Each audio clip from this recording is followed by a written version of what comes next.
आज एक वीडियो मैं चलाना चाहता हूँ। ये एक न्यूज़ चैनल की वीडियो है और उसके ऊपर एक बर्निंग इशू पे हमारे एक बहुत बड़े प्रोफेसर है दिल्ली यूनिवर्सिटी के, अपूर्वानंद जी, वो जो कुछ कह रहे हैं, तो मैं चाहता हूं कि वो सुनकर के आप थोड़ा सा उस पे अपनी कमेंट्री दीजिए। The most intolerant wins. बिल्कुल सही, बिल्कुल सही। यानी जो सबसे ज्यादा झगड़ालू है, जो जिसमें जो है बर्दाश्त बिल्कुल नहीं पाई जाती, वो आखिरकार जीत जाता है। नमस्कार जी सर। कि मैं यही कह रहा था कि जिसमें इस्लाम, बर्दाश्त नहीं होती वो जीत जाता है। हाँ, जो जिसके अंदर बर्दाश्त नहीं होती वो जीत जाता है। और फिर मुझे ये भी लगता है कि इस्लाम के कामयाब होने, इस्लाम के जो है इस तरह से जो है जीतने का एक बड़ा सबब ये है कि लोग इसको बर्दाश्त करते रहे। आप समझ रहे, मेरा पॉइंट समझ रहे? बिल्कुल यानी सही, बिल्कुल सही। लोगों ने चूंकि इसको बर्दाश्त किया, इसलिए ये जीतता रहा। लोगों ने चूंकि इसको बर्दाश्त किया, इसलिए ये जीतता रहा। अगर आप जो है तारीख भी देखें, उस पर गौर करें, तो अहले मक्का ने, मक्का वालों ने 13 साल तक इस शख्स को, जो ये चिरान लेके उठा था और इसकी आइडियोलॉजी को बर्दाश्त किया। बर्दाश्त ही तो किया था ना भाई। क्या किया था भाई? वो यानी कितने साल तक बर्दाश्त कर रहे हैं कि उनके माबूदों को, उनके खुदाओं को ये खुल्लम खुल्ला गालियां दे रहा है, उनको बातिल कह रहा है, उनको झूठे कह रहा है, और खुद यानी खुद सिताई का जो है मतलब मुर्तकिब है। कह रहा है कि मैं सच्चा हूं, मैं हक पर हूं और मैं ही सही हूं, सारे सब गलत हैं। तो मुझे बताए कि जो है उन लोगों ने बर्दाश्त किया ना। मुझे ये लगता है कि दुनिया चूंकि इस आइडियोलॉजी को मुसलसल बर्दाश्त करती आ रही है, या तो अनजाने में, या फिर जो है डर से या खौफ से, या फिर जो है वो नहीं चाहते कि यार झगड़ा हो, जाने तो यार इस झगड़ालू को उसके हाल पे छोड़ दो, या जो है चुप हो जाओ, इसके सामने खामोश हो जाओ, बोलो मत, यानी आवाज भी ना उठाओ, या जो है इसके बारे में लोगों को इसकी रियलिटी ना बताओ। तो ये सारी बातें चूंकि लोग करते आ रहे हैं, इसलिए इस्लाम जीतता रहा है। मैं ये एक पॉइंट लोगों तक जो है मैं पहुंचाना चाहूंगा, क्योंकि इस्लाम को बर्दाश्त किया जाता रहा है, इसलिए ये जीतता रहा है। इस्लाम के कामयाब होने की एक वजह यह भी है, हो सकता है दूसरी भी और कई रीजन होंगे, लेकिन एक रीजन ये भी है कि इसको हम लोग बर्दाश्त करते रहे, इसको हम सहते रहे, चुपचाप आवाज भी नहीं उठाते, तो ये जीतता रहा। तो क्या सच वाला जी यही एक इसकी वजह है फैलने की और इसके कन्वर्जन के रेट के बढ़ने की? नहीं, मैं खैर ये तो नहीं कहता। इसकी और भी कई असबाब हैं, कई जो है इसकी वजूहात हैं, मगर मैं ये कह रहा हूं कि एक वजह ये भी है, और हमें लगता है कि कभी कभी तो शायद यही वजह है। क्योंकि सामने वाला, अब आपने देखा होगा किसी मोहल्ले में कोई एक झगड़ालू कोई खानदान होता या कोई झगड़ालू शख्स होता, हर किसी से झगड़ा, जरा कुछ उसको बोले तो जो है हाथ में पत्थर ले लेगा, डंडा ले लेगा, मार पीट करेगा, गाली गलौज करेगा दूसरों को जो है। तो ऐसे लोग जो है इस तरह के शख्स से लोग सहम जाते हैं, डर जाते हैं, चुप हो जाते हैं, कहते हैं यार जो है इससे कौन मुंह लगेगा, छोड़ दो इसके हाल पे। तो ये भी एक वजह है कि इस्लाम पनप रहा था, इस्लाम पनपता रहा, क्योंकि इस्लाम के पास खुद अपने आप को साबित करने के लिए, चूंकि कोई इसके पास जो है लॉजिक नहीं है, कोई दलील नहीं है, कोई सबूत नहीं है, तो इसलिए वो खुद से अंदर से जो है इतना खौफजदा रहता है कि कहीं ये मेरा भांडा ना फूट जाए, कहीं मेरी सच्चाई लोगों पर आश्कार ना हो जाए। इस वजह से वो हमेशा डरता रहा है, हमेशा डरता रहा है। देखें, एक शख्स सच्चा है, वाकई उसके पास दलाइल हैं, वो सबूत हैं, वो सवाबित हैं, तो जो है जाहिर बात उसको डरने की क्या जरूरत है भाई। वो कहे, वो सामने वाले से जो है ओपनली कह सकता, तुम मेरे बारे में तुम जितना मर्जी जो है तुम गलत बोलो, कोई फर्क नहीं पड़ता। अगर देखिए सूरज है, सूरज, उसको दुनिया के 1 लाख लोग बोले तू तू अंधेरा है, तू जो है तू रोशन नहीं है, तू छोटा है, तू गलत है, क्या फर्क पड़ता है सूरज को? सूरज को कोई फर्क पड़ता है? पड़ता है? कोई फर्क नहीं पड़ना, बिल्कुल उसकी नहीं। रोशनी में कमी आएगी, उसकी तमाजत में जो है कोई फर्क पड़ेगा नहीं ना। यही मामला है, क्योंकि सूरज बजाते खुद एक हक है, सूरज बजाते खुद एक सच्चाई है। तो अब असल में मसला यह है कि जो सबसे ज्यादा झूठा होता है उसको अपने सच्चा होने का वहम हो गया, तो इस तरह से जो है वो इतना तिलमिला उठता है कि कोई उस पर एक उंगली भी ना उठाए। और जाहिर बात है इस्लाम डे वन से ऐसा ही है, रोजे अव्वल से इस्लाम ऐसा ही है, डे वन से उसकी शुरुआत ही इस तरह से है, आदम बर्दाश्त, इनटॉलरेंस। वो किसी और को कबूल नहीं करता, वो किसी और को बर्दाश्त नहीं करता। न सिर्फ बर्दाश्त नहीं करता बल्कि दूसरों को गलत बोलेगा, दूसरों को बातिल बोलेगा, दूसरों को जो है झूठा बोलेगा, लेकिन खुद को सच्चा बताएगा, खुद को सच्चा जताएगा, बावर करवाएगा। अगर जो है सामने वाला जो है उसके इस झूठ को कबूल नहीं करता तो वहां पर ताकत भी इस्तेमाल करेगा, डंडा भी इस्तेमाल करेगा, तलवार भी इस्तेमाल करेगा, सब कुछ करेगा, क्योंकि उसके पास खुद से अपनी लॉजिक नहीं है ना, उसके पास उसका अपना कोई बेस नहीं है। तो अल्टीमेटली इस्लाम को यही करना था, यही करता रहा, शुरू से यही करता रहा। भाई जरा बताओ कि जो है अहले इस्लाम से मैं सवाल करता हूं, ठीक है, अपने इस्लाम को साबित करने के लिए आपके पास बुनियादी दलाइल क्या क्या हैं? लाओ लेके आओ, 6, 8, 10 दलाइल लेके आओ जिसको ये साबित किया जाए कि वाकई ये दलील है। मैं सवाल करूंगा, आओ बड़े से बड़ा आलिम आओ यहां पर, मैं उनसे सवाल करूंगा। अगर वो दुनिया के सामने मुझे कायल कर दे तो मैं उनके हाथ पर ईमान लाने और इस्लाम कबूल करने के लिए तैयार हूं। साबित करो, अपने नबी को सच्चा साबित करो, अपनी कुरान को ये बताओ कि वाकई कोई आसमानी कलाम है, अपने अल्लाह को सच्चा साबित करो। करो, कर सकते? आओ फिर यहां आके बताओ ना। क्योंकि इनके पास कोई सबूत नहीं है, कोई बुनियाद नहीं। इसलिए आपने देखा होगा कि इस्लाम नामी आइडियोलॉजी इंटॉलरेंट जो है आइडियोलॉजी है, और इसको मानने वाले भी एग्जैक्टली इस्लाम जैसे हो जाते हैं। और यही दुनिया देख रही है, हर दिन देख रही है, रोजाना देख रही है, अपनी आंखों से, अपने कानों से सुन रही है, अपनी आंखों से वो इन सब बातों का नजारा कर रही है। अब ये बात किसी के लिए ढकी छुपी नहीं रही, ये हर चीज आश्कार हो रही है, लोगों के सामने आया हो रही है, खुलकर जो है इस्लाम सामने आ रहा है। तो चलिए जनाब, क्या आप दिखा रहे थे, दिखाइए। जी मैं दिखाता हूँ। नमस्कार, मैं अपूर्वानंद एक अंतराल के बाद आपसे बातचीत करने को हाजिर हुआ हूँ। बातचीत करने की वजहें बहुत हैं, विषय बहुत हैं, लेकिन अभी जिस एक खबर ने मेरा ध्यान खींचा और मुझे लगा कि हमें उस पर बात करनी चाहिए और उससे जुड़े हुए सवालों पर बात करनी चाहिए, वह खबर थी कानपुर के एक निजी स्कूल को लेकर उठाए जा रहे ऐतराज़ात। आखिर वो आपत्तियां क्या हैं जो इस निजी स्कूल को लेकर उठाई जा रही हैं? इस स्कूल में जो प्रार्थना सभा होती थी, सुबह की असेंबली जिसे कहा जाता है, जिसमें प्रार्थना होती है, उसमें अनेक धर्मों की प्रार्थनाएं एक साथ होती थीं। हिंदू, मुसलमान, सिख, ईसाई, इन सारे धर्मों की प्रार्थनाएं। अचानक एक संगठन ने आपत्ति की कि यहाँ कलमा पढ़ाया जाता है।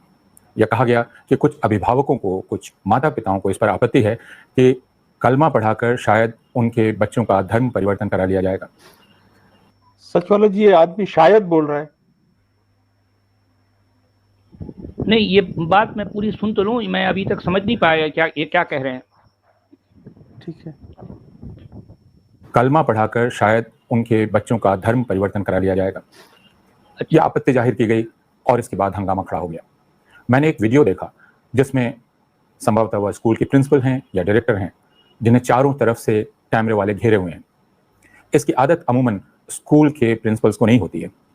वे अभिभावकों से बात करते हैं, बाकी लोगों से बात करते हैं, लेकिन मीडिया से बात करने का प्रशिक्षण उनको नहीं होता। लेकिन इसमें बहुत शांत भाव से वे यह समझा रही हैं कि जब से उनका स्कूल बना है, यानी 2003 से, तब से उसमें यह प्रथा है, सुबह की असेंबली में सारे धर्मों की प्रार्थनाएं होती हैं और आज तक किसी अभिभावक ने या किसी बच्चे ने इस पर कोई ऐतराज जाहिर नहीं किया है। तो फिर अचानक अभी यह आपत्ति कहां से आ गई? क्या यह किसी अभिभावक ने की या किसी अभिभावक के बहाने किसी हिंदुत्ववादी संगठन ने की? बात यही नहीं रुकी, स्कूल के निदेशकों पर मुकदमा दायर कर दिया गया है और यह मुकदमा खतरनाक नतीजों की तरफ जा सकता है। उन पर आरोप है कि वे धर्म परिवर्तन कराने की कोशिश कर रहे थे। उत्तर प्रदेश में इसके नतीजे क्या हो सकते हैं, यह हम और आप सब जानते हैं। मैंने कल जब खबर पढ़ी, स्कूल 2 या 3 दिनों तक इस हंगामे की वजह से बंद रहा। स्कूल ने कहा कि चूंकि अब एक आपत्ति जाहिर कर दी गई है, इसलिए अब ये सारे धर्मों की प्रार्थनाएं बंद की जा रही हैं और सिर्फ जनगणमन गाया जाएगा। हम समझ सकते हैं कि कुछ लोग कहेंगे कि आखिर स्कूल में धार्मिक बातें क्यों हों? वहाँ एक सामूहिक भाषा का विकास होना चाहिए, लेकिन इसके पीछे जो बेईमानी है उसको भी हम समझ रहे हैं। अभी इस खबर को समझने की कोशिश कर ही रहा था कि गुजरात के बड़ोदरा के पास से एक और खबर आई। यह फिर एक निजी स्कूल को लेकर थी। इस निजी स्कूल के एक कदम पर या उसकी एक पहलकदमी पर या उसकी एक गतिविधि पर फिर एक हिंदुत्ववादी संगठन ने ऐतराज जाहिर किया। यह गतिविधि क्या थी? वह मूल्य शिक्षा के अंतर्गत अपने छात्रों को अलग अलग धार्मिक और सांस्कृतिक स्थलों का भ्रमण कराता था और उनसे परिचय कराता था। इस क्रम में वह उन्हें एक मस्जिद दिखाने ले जाने वाला था। इस भ्रमण को लेकर बच्चे बहुत उत्साहित थे, क्योंकि उनमें से बहुतों ने मस्जिद नहीं देखी थी, बल्कि अभिभावक भी इससे खुश थे। अभिभावक भी खुश थे बच्चे मस्जिद में जा रहे तो उनके बच्चे मस्जिद देख सकेंगे। लेकिन हिंदुत्ववादी संगठन ने ऐतराज किया कि आखिर मस्जिद ले जाने के पीछे इरादा क्या है, और यह भ्रमण रुक गया। इन दो घटनाओं के साथ कुछ पहले झारखंड में कुछ स्कूलों को लेकर वहां की मीडिया के द्वारा चलाए जा रहे एक प्रचार को भी याद रखें। वह प्रचार क्या था? उन स्कूलों में खास तरह की प्रार्थना की जा रही है और उन स्कूलों में कुछ बच्चे प्रणाम की मुद्रा में हाथ जोड़कर नहीं खड़े हैं, बल्कि यूं हाथ बांधकर खड़े हैं। यह प्रथा अखबार के मुताबिक इस्लामी थी और स्कूलों का इस्लामीकरण हो रहा है। तू ही राम है, तू रहीम है। यह प्रार्थना अखबार को ऐसी लगी कि ऐतराज जाहिर किया जाए और इसे इस्लामीकरण का नाम दिया जाए। इसको लेकर उसने अपना प्रचार लगातार जारी रखा। अभी झारखंड की इस खबर को समझ रहा था कि बिहार के सीमांचल के इलाकों से खबरें आने लगी, और वो क्या थी? कुछ स्कूलों में क्यों जुमे के रोज छुट्टी होती है, शुक्रवार को छुट्टी होती है। जुमे के रोज छुट्टी नहीं होनी चाहिए, यह ऐतराज है। मुझे याद आया कि हम सब जब बच्चे थे और स्कूल में थे, और मैं सीवान के डीएवी स्कूल में था, आर्य समाज का स्कूल, याद रखिए, वहां जुमे के रोज 1.5 घंटे की लंबी टिफिन की छुट्टी होती थी। किसी को ऐतराज नहीं था, वो आर्य समाज का स्कूल था। हम सब बल्कि शुक्रवार का इंतजार करते थे और अपने मुसलमान दोस्तों का और अध्यापकों का शुक्रिया अदा करते थे कि उनकी वजह से कुछ हमें लंबी छुट्टी मिल रही है। हाँ, उस शुक्रवार को 2 बार हाजिरी लगा करती थी, क्योंकि स्कूल को डर था कि 1.5 घंटे की लंबी छुट्टी में बच्चे स्कूल से भाग निकलेंगे। इसलिए उनकी हाजिरी सुनिश्चित करने के लिए दोपहर के भोजन के बाद, छुट्टी के बाद फिर से हाजिरी लगाई जाती थी। ये सारी घटनाएं जो आपके सामने हैं, इनसे क्या जाहिर होता है? इनसे जाहिर यह होता है कि ये जो साझा गतिविधियां हैं, इनसे न तो छात्रों को दिक्कत रही है, न समुदायों को दिक्कत रही है। दशकों से यह गतिविधियां स्कूलों में चलती रही हैं, समाज को कोई परेशानी नहीं रही है। लेकिन इधर पिछले 7-8 वर्षों से कुछ हिंदुत्ववादी संगठन अब स्कूलों में हस्तक्षेप करने लगे हैं, और वे स्कूलों के हिंदू बच्चों के अभिभावकों में एक खास किस्म का अलगाव भरना चाहते हैं। वे दूसरे बच्चों से उनमें दुराव की भावना भरना चाहते हैं। यह स्पष्ट है कि समाज की भावना के अनुरूप नहीं है। इन बातों के साथ इसको भी याद कर लीजिए कि पंजाब के एक निजी स्कूल पर यह कहकर हमला किया गया, और वास्तव में हमला किया गया, शीशे तोड़े गए, पत्थर चलाए गए, कि उसने अपने छात्रों को पढ़ने के लिए जो किताबें सुझाई हैं। सीकिंग आंसर जी का 400 रुपीज का सुपर चैट है। सचवाला जी, अब्दुल हमीद सर, आपको मेरा प्रणाम। जो इमारत बेबुनियाद और बड़ी तेजी से बनती है, जब धरती हिलेगी तो वो इमारत सबसे पहले गिरेगी, चाहे वो कितनी भी बड़ी हो या खूबसूरत हो, वो गिरेगी ही। अब बहुत जल्द धरती हिलने वाली है। एग्जैक्टली, बहुत बहुत सही बात की उन्होंने। इन्होंने मेरे जो है पॉइंट को फौरी जो है ग्रास्प कर लिया। मैं जो पॉइंट कह रहा था, फौरी उन्होंने उसको जो है समझ लिया। बिल्कुल सही बात है आपकी, सही बात है जी। बहुत धन्यवाद आपका। सचवाला जी, ये क्या नाकाबिले बर्दाश्त है ये आदमी की सारी बात। ये दाढ़ी रख के मुल्ला क्यों नहीं बन जाता ये आदमी? अच्छा, अब ये कम्युनिस्ट है। मैं तो जी अच्छा, मैं तो जो है इस पर अपना कमेंट दूंगा। जरा आप भी थोड़ा सा जो है आप इस पर अपनी बात रखिए, उसके बाद फिर मैं अपनी बात यहाँ इसी के रिलेशन में कहूंगा। जी, आप अपनी बात बताइए। नहीं, वो कह रहे हैं कि बच्चों के अभिभावक भी बहुत खुश थे मस्जिद में जाने के लिए, बच्चे भी बहुत उत्साहित थे। अरे अच्छा। पूरे समाज के माशरे के लोग अजानों से तंग है 5 टाइम के, और ये कह रहे कि सब अभिभावक खुश थे। और अरबी में उनको पढ़ाया जा रहा था, सारे लोग उसके अंदर कलिमा पढ़ाया जा रहा था। ये कलिमा तो पढ़ाया जा रहा कहीं शायद कहीं ये कलिमा क्या तो होता है, लोगों को पता चल होना चाहिए। कलिमा का मतलब है इस्लाम का वो कलिमा तय्यबा जिसके अल्फाज हैं ला इलाहा इल्लल्लाह मुहम्मदुर रसूलुल्लाह। इसका मतलब है कि जितने भी खुदा हैं, जितने भी देवी देवता हैं, वो सारे झूठे हैं, सारे बातिल हैं। कोई भी पूजनीय नहीं है, कोई भी इबादत के लायक नहीं है। अगर कोई है पूजने लायक, अगर कोई सच है, अगर कोई वाकई सही खुदा है तो उसका नाम है अल्लाह। और फिर मोहम्मद क्या है? मोहम्मद उस अल्लाह का जो है क्या पैगंबर है, उस अल्लाह का मैसेंजर है। ये है कलीमा तय्यबा। ये इस्लाम का वो बेस समझा जाता है, यह समझाया गया है कि इसके ज़बान से अदा कर लेने से, कोई शख्स अगर अपनी ज़बान से ये कह दे तो इसका मतलब यह है कि वो इसकी बेस पर वो इस्लाम में एंटर हो जाएगा, इस्लाम में एंटर हो जाता है। इस्लाम में दाखिल होने के लिए कह रहे हैं जी जी हाँ, उनका तो बहुत खुला खुला एजेंडा है कि भाई इस्लाम और दीन को फैलाना है। वो मस्जिद वो कलिमा पढ़ाएंगे, ठीक है, और कलिमा पढ़ाने का मतलब क्या है वो उनको खूब अच्छी तरह से पता है। उसके बाद वो मस्जिद भी ले जाएंगे और फिर ये बताएंगे कि नमाज कैसे पढ़नी है। नमाज पढ़ते वक्त आदमी के हाथ ऐसे ऊपर नहीं होते हैं, बल्कि जो है हाथ ऐसे सीने पर बांधे जाते हैं, ठीक है। ये नमाज पढ़ने और पढ़वाने का तरीका है। और फिर ये इसके ज़रिए से उनको जो है अट्रैक्ट किया जाएगा, उनको बताया जाएगा देखो मस्जिद कितनी अच्छी जगह है, हाँ, इसमें कोई जो है कोई देवी देवता नहीं होते, इसमें कोई जो है और यानी मतलब मूर्तियां नहीं होती, इसमें सारा जो कुछ भी नहीं होता, इसमें बस जो है वो अल्लाह का घर है ये, जो कि निराकार है।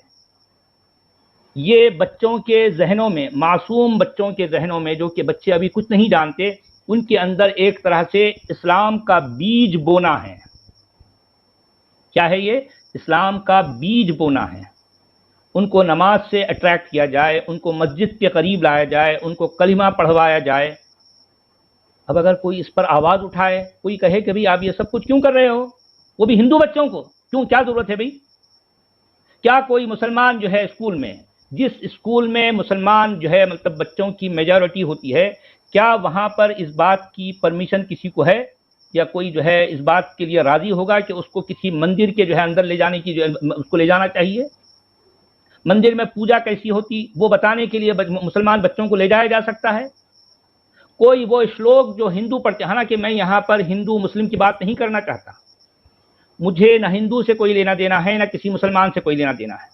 मुझे ये मतलब ना किसी जो है जिसे धर्म कहा जाता है उससे भी मेरा कोई सरोकार नहीं है, या जिसे दीन कहा जाता है उससे भी मेरा कोई सरोकार नहीं है। मैं ये डिस्क्लेमर दे देता हूँ साफ साफ, ताकि लोगों को गलतफहमी ना रहे। मैं सिर्फ ये कहना चाह रहा हूँ कि ये सब सारी बातें आखिर क्यों, जब ये इस तरह के काम आप करते हैं हिंदू बच्चों के साथ, तो ठीक है, अगर आप आज़ादी की बुनियाद पर करते हैं तो एग्जैक्टली यही आज़ादी आपके बच्चों के साथ भी होनी चाहिए। कोई हिंदू आपके बच्चों को मंदिर भी ले जाए, उनको वो श्लोक भी पढ़वाए, उनको जो है पूजा पाठ का तरीका भी जो है दिखाए। क्या आप इसके लिए तैयार हैं? थोड़ी देर के लिए हमारे अब्दुल हमीद साहब जरा गौर कीजिए। और सर, जब ये क्या उन मुस्लिम अभिभावकों से कहेंगे ये कि क्या हुआ, एक जहती की बात है, गंगा जमनी तहजीब है, जाने दो बच्चों को मंदिर में, बोलेगा ये आदमी? देखें, मैं यहां पर कोई जो है डिफरेंस पैदा करना नहीं चाह रहा हूं। मैं ये कहना चाह रहा हूं, अगर आप ये एक डेमोक्रेसी के बेस पर, अगर आप आज़ादी की बुनियाद पर यह करना चाहते हैं तो ठीक है कि बच्चों को हर चीज़ की नॉलेज होनी चाहिए। अगर आप ये कहते हैं तो मैं आपके साथ हूं, लेकिन आपको एग्जैक्टली इस बात पे भी राजी होना पड़ेगा कि मुसलमान बच्चों के साथ एग्जैक्टली वो सब कुछ किया जाए जो आप बिल्कुल भी नहीं चाहते, है ना? बिल्कुल सही, बिल्कुल नहीं चाहते। भाई मुझे ये बताइए कि बहुत से हिंदू हो सकता है मस्जिद पे चले जाएं, उनके सामने कहा जाए कि जो है चलो भाई नमाज पढ़ लो, शायद वो नमाज भी पढ़ लें। लेकिन मैं ये सवाल जो है मुसलमानों से करूंगा, ये सवाल करूंगा कि क्या आप कभी किसी मंदिर जाकर वहां पूजा करने के लिए तैयार हैं? अगर आप तैयार हैं तो आप जो मर्जी करो। किसी हिंदू लड़की ने राखी बांधी तो तिलक लगाने के लिए तैयार है उसके हाथों से? जी, अरे भाई आपका हाल तो यह है कि आप यानी भारत का भाग्य विधाता कहने के लिए तैयार नहीं है। आपका हाल तो यह है कि वंदे मातरम कहने के लिए तैयार नहीं है, लेकिन आप किसी और के साथ वो सब कुछ कर डालोगे। देखिए जरा, यानी किस हद तक दादागिरी है, गुंडागर्दी की हद तक दादागिरी है ना। और कोई इस पर आपत्ति जताए, कोई इस पर जो है ऑब्जेक्शन करे तो आपके तन बदन में आग लग जाती है। भाई जिन स्कूलों की आप बात कर रहे हो जनाब, अगर उन्हीं स्कूलों में या जो है उसमें जो कुछ हो रहा है एग्जैक्टली उसको पलट कर अगर मुसलमान जो है स्कूलों में, बहुत से ऐसे स्कूल हैं जो वहां पर मेजॉरिटी मुस्लिम्स की है, तो क्या वहां पर ऐसा करने दिया जाएगा? करने दिया जाएगा? अगर वहां पर अगर आप करने की परमिशन ला लेते हैं और वो लोग, उनको कोई ऑब्जेक्शन नहीं है, तो ठीक है, मैं आपके साथ हूं। मैं कहूंगा सचवाला आप जी, कह रहे हैं जी, बिल्कुल सही कह रहे हैं जी। इन प्रोफेसर साहब को आप सुन रहे हैं, क्या आपको वाकई लगता है कि ये इतना इस्लाम को अच्छा समझता है? क्योंकि ये तो अकीदे के एतबार से कम्युनिस्ट है। हाँ, इसको अकीदे के इतनी मुंह एतबार बड़ाई से करने की कम्युनिस्ट क्या है, जरूरत है इनको ना इसकी? तो धर्म से कोई लेना देना है ना दीन से कोई लेना देना, लेकिन फिर भी देखें कि ये अपीजमेंट, ये वन साइडेड जो बात करते हैं, ये इंतहाई, अब मैं क्या बताऊं यार, मैं कुछ ऐसा ऐसा ऐसा लफ्ज बोल दूं तो लोग उस लफ्ज को पकड़ लेंगे। मेरा तो ये जी चाह रहा है कि मैं इनके लिए ऐसे सख्त अल्फाज इस्तेमाल करूं। अरे यार, कब तक झूठ बोलते रहोगे? कब तक आखिर? अगर आप वाकई आजाद जहन रखने वाले हैं, अगर आप वाकई इतने रोशन ख्याल हैं, तो ये रोशन ख्याली सिर्फ वन साइडेड नहीं होगी, बोथ साइडेड होगी। अगर आपका दूसरा जो है जो साइड है, उसके लिए भी अगर आप तैयार हैं कि आप यही बातें एक मुसलमान स्कूल में जाकर अगर कहो और वो लोग आपकी इन बातों से एग्री हैं, वाइस वर्सा, तो तब तो कोई मुश्किल नहीं है भाई। हम भी ये चाहते हैं कि जो है बच्चों में शुरू ही से हर चीज की जो है मालूमात होनी चाहिए, मगर मुश्किल ये है कि ये सारी बातें वन साइडेड हैं, वन साइडेड हैं, प्योरली वन साइडेड हैं, प्योरली वन साइडेड, और मुजरिमाना हद तक वन साइडेड हैं।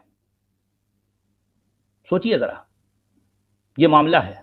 मैं चाहूंगा सचवाला जी कि ये इनके ट्विटर तक के हमारे दर्शक आज की इस स्ट्रीम को वहां पेस्ट करें, और इनको भी दावत देंगे हम कि आप आकर के हमारे साथ में बात करें। यहाँ जी हाँ, हम तो तैयार हैं भाई, आप यहाँ आइए और जो भी आप कहीं और कहते रहे हैं वो यहाँ भी कहिए, और हम आपसे कुछ सवाल करेंगे। अगर आप उनका जवाब देने के लिए तैयार हैं तो आप जो है, हम भी तैयार हैं। देखें, अगर आप वाकई आज़ादी फिक्र चाहते हैं, अगर आप अकीदों की आज़ादी चाहते हैं, आप ये चाहते हैं कि भारत के बच्चों को हर चीज़ का पता होना चाहिए, तब तो मुझे कोई मुश्किल नहीं है। लेकिन यही बात आप मुसलमान समाज से जो है एग्जैक्टली वो जो बातें आप यहाँ कर रहे हैं, वहां से भी आप उसका अप्रूवल ले लेके आओ। अगर वो लोग अप्रूव करते हैं तब मैं आपके साथ हूं। अगर वो अप्रूव नहीं करते और उसके बावजूद आप इस तरह का झूठ, इस तरह की जो है ये मुनाफिकत कर रहे हो, तो मैं आपके मुंह पर जो है आपको कहूंगा कि आप मुनाफिक हो, झूठे हो, आप झूठे हो जी। सचवाला जी, मैं कुछ सुपर चैट ले लेता हूँ जी। शैलेंद्र पांडे ऑफिशियल जी का 40 रुपीज का सुपर चैट है। इस वीडियो को चलाकर इसको प्रमोट ना करे, बहुत छोटा है ये। नहीं, इंटेलेक्चुअली वो प्रोफेसर है और छोटे बड़े की बात नहीं, वो इतनी मुखरता से अपनी बातें रख रहे हैं जैसे कि वो एक मुसलमान है और एक मौलवी है वो। तो हम तो चाहेंगे कि वो एकेडमिक बात करे सचवाला जी से आकर, वो बताएं वो जो कुछ कह रहे हैं वो।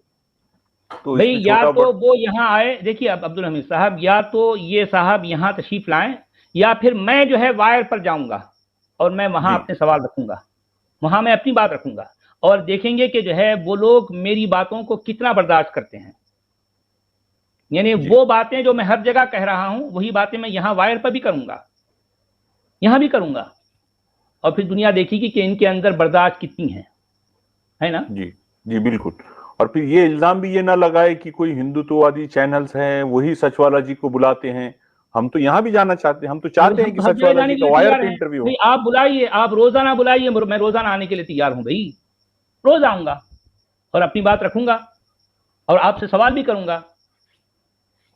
और अगर मैं सवाल करूंगा तो आप पर लाजिम है कि आप मेरे सवालों का जवाब दें। अगर हैं तैयार तो आप बुलाइए मुझे, मैं तो हर जगह जाने के लिए तैयार हूं भाई। जो कोई भी मेरी बात सुनने के लिए तैयार है, मैं वहां पर जाकर अपनी बात सुनाने के लिए तैयार हूं। मेरा किसी से कोई झगड़ा नहीं है, इंटेलेक्चुअल बात तो हर किसी से की जानी चाहिए ना, मैं तो उसके लिए रेडी, हमेशा रेडी हूं। जी भाई, क्या कह रहे थे आप? देव सिंह जी का 40 रुपीज का सुपर चैट है। अब तो हिंदू इस्लाम को जानते नहीं थे, अब नहीं चलेगा ये। जी हाँ अब यही असल में इनकी जो है अंदर से इनकी बौखलाहट यही बता रही है कि अब जो है इनकी जो है वो झूठ, वो फरेब, वो धोखाधड़ी, वो छलावे अब नहीं चल रहे हैं ना, इसलिए ये है बौखलाहट का शिकार है। एनडी तपलियाल जी का 40 रुपीज का सुपर चैट है। मुसलमान तो वंदे मातरम बोलने को तैयार नहीं है। हाँ बिल्कुल, अरबी श्लोक बिल्कुल भी तैयार नहीं है। भारत का भाग्य विधाता कहने के लिए तैयार नहीं है। जन गण मन के लिए जो है खड़े होकर एहतराम में जो है वो ये बातें कहने या सुनने के लिए तैयार नहीं है भाई इनका। फिर उसके बाद इनका दावा है कि ये जो है देश के वफादार हैं। अरे भाई, देश की वफादारी तो इनके दीन में कहीं भी नहीं पाई जाती। जिस दीन को ये मानते हैं उसमें दीन की, देश की मोहब्बत, देश के लिए जो है वफादारी का कहीं कोई जर्रा बराबर जिक्र नहीं है, कोई जिक्र नहीं है। बल्कि उससे तो रोका गया है, क्योंकि आपके दिल में अल्लाह की और उसके रसूल की मोहब्बत हो सकती है, देश की मोहब्बत नहीं हो सकती। ये है वो दीन। हजरत, आपको पता है कुछ इस्लाम के बारे में? आपने कभी कुछ जाना है? पता तो कुछ है ही नहीं, और इस तरह की जो है बातें कर रहे हैं आप। डॉक्टर वी गर्ग साहब का 40 रुपीज का सुपर चैट है। Entire Indian left is pro Islam and anti Hindutva. हाँ, अब जबकि ये मेरे को बात ही समझ में नहीं आती सच वाला जी। अगर कोई कम्युनिस्ट है, लेफ्टिस्ट है, तो उसने एक ही सुर में और एक ही आवाज में हर मजहब को उसने डिस्कार्ड करना चाहिए। यकीनन हिंदुओं को बोलते हैं और मुसलमानों की क्यों मुंह भराई करते, समझ में नहीं आता। सुनील गंजू जी है, इनका 180 रुपीज का सुपर चैट है। This type of Hindus are dangerous for the nation. बहुत डेंजर है भाई, इन्हीं लोगों ने इस्लाम को फैलाया हिंदुस्तान में। मैं तो इन्हीं को क्रेडिट देता हूं। बल्कि आप कह सकते हैं कि ये लोग, यानी वो इस्लाम के प्रोमोटर से ज्यादा जो है ये लोग बड़े उससे ज्यादा डेंजर हैं, क्योंकि इनके सामने वो एक ढाल होती है। ये नाम भी इनका जो है हिंदू नाम है, और जो है वो बोलते भी हिंदी हैं, तो सामने वाला बहुत आसानी से इनकी बातों में आ जाएगा। ये लोग मुल्ला, जो दाढ़ी वाले जो मुल्ला है ना, उनसे भी ज्यादा खतरनाक हैं, उनसे ज्यादा खतरनाक है। जी भाई, ये ब्लू ओशन जी का एक सुपर चैट है, वो डिस्प्ले नहीं हो रहा। गंगा जमुना तहजीब is an Islamic propaganda. Muslims neither worship माँ गंगा नॉर माँ यमुना।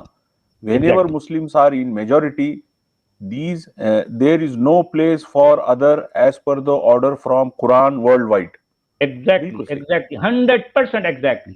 इसमें कोई शक नहीं होना चाहिए किसी को, इसमें कोई गलतफहमी नहीं होनी चाहिए कि जैसे ही इनकी तादाद थोड़ी सी बढ़ जाएगी तो ये वो सब कुछ करेंगे जो इनका नबी करता रहा है, वही करेंगे। हर जगह करेंगे, हर वक्त करेंगे, हर जमाने में करेंगे। इसमें किसी को कोई डाउट नहीं होना चाहिए। ये बात मैं बिल्कुल स्पष्ट कह रहा हूं। जी जी, बहुत शुक्रिया ब्लू ओशन जी। जी सचवाला जी, मैं इनको कंप्लीट कर। उस्मान भाई आए हैं। उस्मान भाई क्या ऐड करेंगे आप? स्वागत है आपका। आदाब अब्दुल भाई, सचवाला जी आदाब। जी आदाब भाई, कैसे हैं? हाँ, मैं ठीक हूँ, आप कैसे हो सर? हाँ मैं भी ठीक हूँ। क्या ऐड करेंगे उस्मान भाई? नहीं, मुझे ये लग रहा है कि आप अंदर से उबल रहे हो, तो बस आप बोले थे कि मैं ऐसा कोई वर्ड बोल दूंगा लोग पकड़ लेंगे। अब लोगों को पता नहीं, लेकिन मैं पकड़ लिया हूँ, और मैं बोलता हूँ सर बोल दो, आज जो होगा देखा जाएगा। अंदर से निकाल दो जो उबाल है ना आपका। अब बातें इस तरीके की हो रही हैं, कौन बर्दाश्त करेगा? अब ना वो गलियां रही ना वो कूचे। ये फालतू की बातें करके ये किस तरीके से ब्रेन वॉश कर रही है दुनिया का। अब मैं बोलूंगा तो बोलेंगे कि बोलता है। सही है। हाँ, वो तो वैसे भी बोलने वाले हैं सर आपको। जी, अगर आप इनसे भी बात करेंगे तो ये आपको हिंदुत्ववादी इंसान समझ करके बात करेंगे। आरएसएस प्रमोटेड, यहूदी प्रमोटेड, इस तरह से बात करके आपके ऊपर शायद ये एकाधी वायर पे भी स्ट्रीम चला दे। हाँ, कोई बड़ी बात नहीं है। नहीं, बदनाम होंगे तो नाम भी होगा ना सचवाला जी। हाँ, ये बात तो है। स्टार्ट तो करो। हिम्मत नहीं है सचवाला जी, हिम्मत नहीं। उस्मान भाई, ये हमारे जय श्री राम 100 रुपीज का इनका सुपर चैट है। ये अर्बन नक्सल है और सिर्फ एनडीटीवी पर आते हैं। इन लोगों की रोजी रोटी मोदी जी को इन लोगों की रोजी रोटी मोदी जी ने खत्म कर दी है। अच्छा, ये भी है। ये पॉइंट तो बहुत सॉलिड है, बहुत सही बोले। ये एनडीटीवी का क्या हो गया भाई? सर्वनाश हो गया।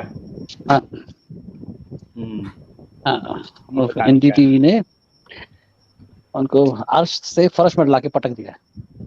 अच्छा, और जैसा करोगे वैसा भरोगे। उनकी हरकतें भी तो वैसी थी ना जी। वैसे भी वो सचवाला जी ज्यादा टाइम चलने वाला नहीं था। जिस तरीके से लोग जागरूक हो रहे हैं, मैं तो इतनी ज्यादा फॉलो नहीं करता। मैं तो लाइफ में एनडीटीवी को शायद 1-2 बार देखा हूँ, लेकिन जो भाई लोग बोलते हैं सुनता हूँ, तो 99% लोग देखते ही नहीं है जिनसे मैं बात की हूँ। या हो सकता है कि वो सब मेरी सोच वाले आदमी है इसलिए नहीं देखते, ये कह नहीं सकता मैं। जी। जी हाँ, हाँ। जी हाँ। उस्मान अच्छा, भाई स्टूडियो में आप ही हैं, मैं इधर यूट्यूब के स्क्रीन पर हूं, तो अगर कोई सुपर चैट रहे तो आप देख लीजिए, मैं इसको कंप्लीट कर लूं। अरे आना भी तो चाहिए ना सुपर चैट, बोल तो ऐसा रहो जैसे हमारी लाइन लगी हुई है।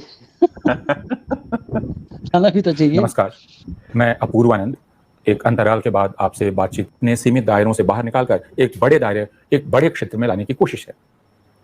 कौन लोग हैं जो इसे संकरा करने की कोशिश कर रहे हैं? कौन हैं जो बच्चों के बीच दीवार खड़ी करने की कोशिश कर रहे हैं? अगर इस सवाल पर आप विचार करें तो आज से कई महीने पहले कर्नाटक में हिजाब को लेकर जो विवाद शुरू हुआ उसे भी याद कर लीजिए। हिजाब पहन के लड़कियां जाती रही थी, कोई ऐतराज नहीं था।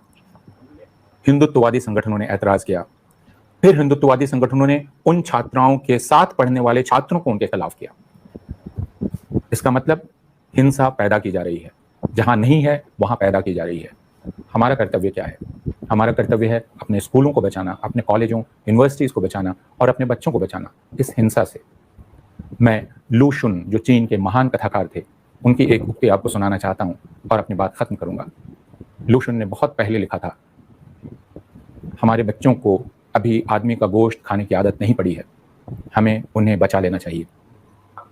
यही हमारा और आपका भी फर्ज है। जी हाँ, असल में